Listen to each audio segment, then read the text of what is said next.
Hello everyone, कैसे हैं आप सभी लोग। तो लेकर हाजिर हूँ आप सभी के लिए बहुत ही यूजफुल किचन टिप्स और हैक्स, जिनकी मदद से आपका हो जाएगा बहुत सारा काम आसान। तो चलिए वीडियो को शुरू करते हैं। जब कभी हमारे घर में बच्चों या बड़ों किसी को भी जुकाम हो जाता है, अब जैसा कि आपको पता है सर्दियों के दिन चल रहे हैं और ऐसे टाइम पे जुकाम होना या फिर सर्दी होना, खांसी आना, ये सब आम बातें होती हैं। ऐसे टाइम पर दवाओं के साथ साथ अगर हम एक घरेलू इलाज भी करें तो हमारी ये बीमारी बहुत जल्दी क्योर होती है। इसके लिए जिस किसी भी सदस्य के सर्दी जुकाम हो रखा है, उसके पैरों में आप सबसे पहले विक्स लगा दीजिए। विक्स, झंडू बाम, जो भी आप लगाते हैं वो लगा दीजिए। और या फिर अगर आपको ये नहीं लगाना तो आप कोई तेल भी गर्म करके अच्छे से पैर के तलवों पे मालिश कर दीजिए। ये काम आपको दोनों पैर के तलवों पर करना है।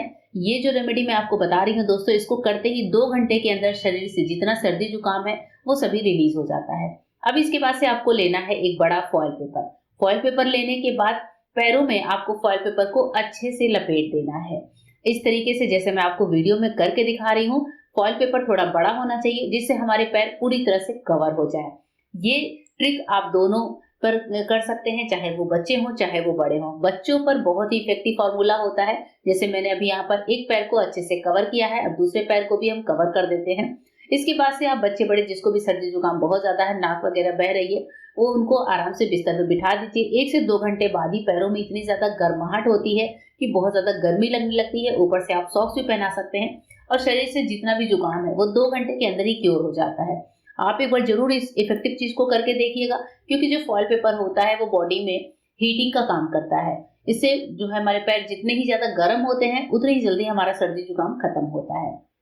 नेक्स्ट टिप है दोस्तों, घर में छोटे छोटे कपड़ों को फैलाने को लेकर या फिर अरेंज करने को लेकर। हमारे पास घर में छोटे कपड़े बहुत सारे होते हैं और सर्दियों के दिन में सॉक्स वगैरह जब हम पहनते हैं तो ये कपड़े और भी ज्यादा बढ़ जाते हैं। कभी कपड़े टाइम से सूखते नहीं है, कभी इनको रखने की समस्या होती है। तो आपको कपड़े सुखाने हो या फिर अपने कबर्ड में इनको अरेंज करके रखना हो, ये टिप आपको दोनों ही केस में काम आएगी।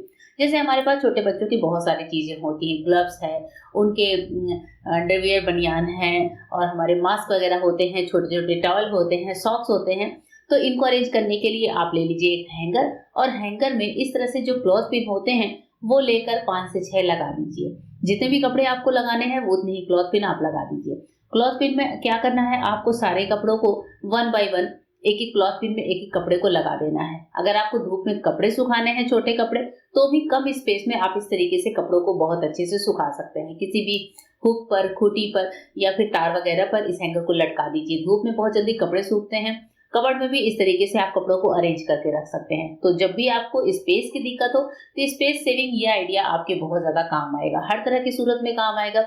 बारिश के दिन हो, सर्दी के दिन हो, या फिर अगर आपको स्पेस की समस्या हो, तो ये वाली टिप को भी आप ट्राई कर सकते हैं। घर में छोटे बच्चे हैं, छोटे बच्चे नहीं हैं तो अपने भी बहुत सारे ऐसे कपड़े होते हैं जो हम हैंगर में लगाकर इस तरीके से उनको अरेंज कर सकते हैं। आइए देखते हैं हमारी आज की नेक्स्ट टिप कौन सी है। नेक्स्ट टिप है दोस्तों हमारी इस तरह के नॉनस्टिक बर्तनों की क्लीनिंग को लेकर। जब भी हम इनमें चीला या ऑमलेट बनाते हैं तो आपने देखा है कितना भी इनको क्लीन करें ये अंदर से थोड़े चिकने ही होते हैं। इनकी चिकनाई को दूर करने के लिए बहुत अच्छा सा उपाय है कि इनमें डालिए थोड़ा सा पानी, गैस पर रखिए और अब डाल दीजिए थोड़ा सा खाने वाला सोडा। सोडा मैंने यहाँ पर पानी में 1 चम्मच डाला है। सोडे के साथ ही जो दूसरी चीज हम डालेंगे वो है dish wash jail. Dish wash jail नहीं है तो आप विम को भी थोड़ा सा क्रश करके डाल सकते हैं। तीनों चीजों को हल्का सा गर्म कर लीजिए। गर्म करते ही इसमें आ जाएगा झाग, और अब आप चाहें तो गैस को बंद कर सकते हैं। यहाँ पर आपको लेना है टूथब्रश, और टूथब्रश से जो साइड का पार्ट है जहां पर आपको लगता है कि पानी नहीं पहुंच पा रहा है उबलकर, उस जगह पर आप थोड़ा सा ब्रश से या स्क्रबर से हल्का सा इस पानी को लगा दीजिए। उसके बाद से हम क्या करेंगे, थोड़ा सा पानी को उबाल आने देंगे। उबलने से क्या होगा, जो साइड की चिकनाई है वो निकलती है। और अब गैस को बंद करने के बाद इस पानी को होने देते हैं थोड़ा सा ठंडा। हल्का सा जब ये पानी ठंडा हो जाए तब हम जो है इसको हल्का सा ब्रश से करेंगे, और उसके बाद भी आपको इसको थोड़ी देर के लिए छोड़ देना है, क्योंकि अभी पानी बहुत गर्म है। ऐसे टाइम पर अगर हम इसकी क्लीनिंग करेंगे तो हाथों के जलने का डर होता है। पानी हल्का सा ठंडा किया है, पानी को फेंकेंगे नहीं, ये पानी बहुत ज्यादा यूजफुल है, आगे इसका इस्तेमाल भी बताऊंगी। ये पानी को आप किसी दूसरे बर्तन में डाल लीजिए, और अब हमारा जो नॉनस्टिक का बर्तन है उसे आप नॉर्मल स्क्रबर से, किसी भी सिंपल स्क्रबर से रगड़ लीजिए। जैसे हम बर्तन साफ करते हैं वैसे ही सिंपल तरीके से आपको इसको क्लीन कर लेना है, क्योंकि जो पानी हमने उबाला है सोडे के साथ, डिश वॉश के साथ, उससे हमारा पूरे बर्तन की चिकनाहट खत्म हो जाती है। बस इसको इस तरीके से साफ कर लीजिए नॉर्मल पानी से, फिर देखिए कि कैसे हमारा नॉन स्टिक बर्तन जो है बिल्कुल क्लीन हो जाता है, बिल्कुल चिकनाई खत्म हो जाती है। बर्तन को मैंने साफ कर लिया है, पूरी चिकनाई खत्म हो चुकी है।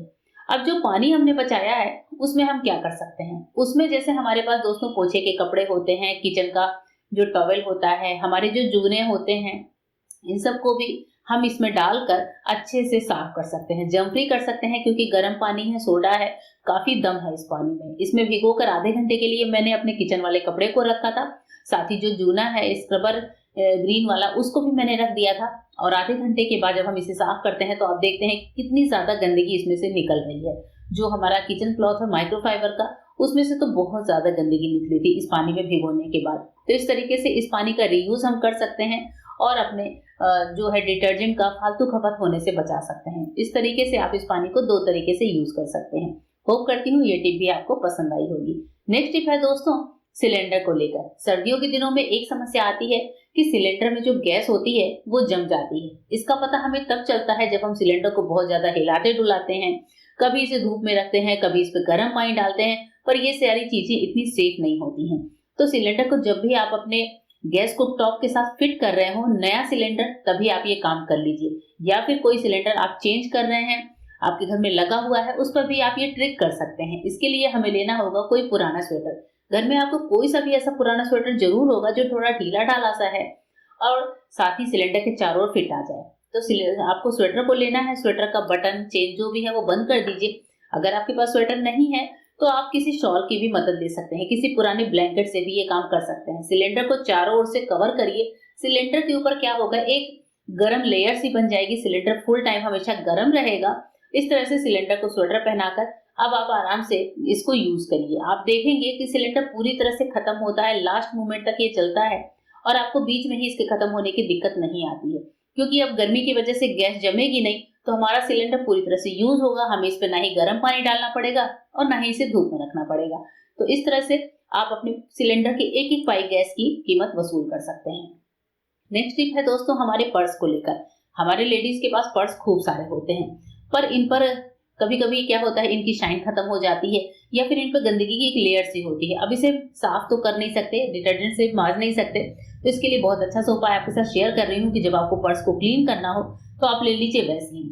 ये वैसलीन पेट्रोलियम जेली है जिसका इस्तेमाल हम अपने घर में खूब करते हैं। थोड़ी थोड़ी सी वैसलीन ले लीजिए और ले लीजिए कोई कॉटन का टुकड़ा या फिर कोई टिश्यू पेपर। मैंने यहाँ पर टिश्यू पेपर लिया है। टिश्यू से क्या करिए, वैसलीन को अच्छे से रब करिए, अच्छे से रब करिए चारों ओर पर्स पर बढ़िया तरीके से।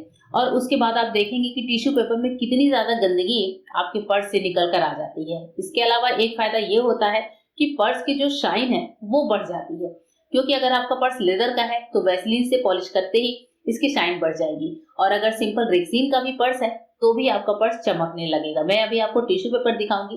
टिश्यू पेपर पर्स को क्लीन करते करते कितना ज्यादा काला हो गया है, इसमें से कितनी ज्यादा गंदगी निकलती है, जिससे कि हम ऐसे देख भी नहीं पाते। जब ये टिश्यू पेपर में आता है तब ये हमें दिखता है। तो इस तरीके से पर्स हमारा साफ हो गया और देखिए पेपर कितना ज्यादा गंदा हो चुका है। तो इस तरीके से पर्स को क्लीन करिए, नया बनाइए, वीडियो को एंजॉय करिएगा। मिलेंगे मेरे नए वीडियो में, तब तक के लिए गुड बाय, थैंक यू।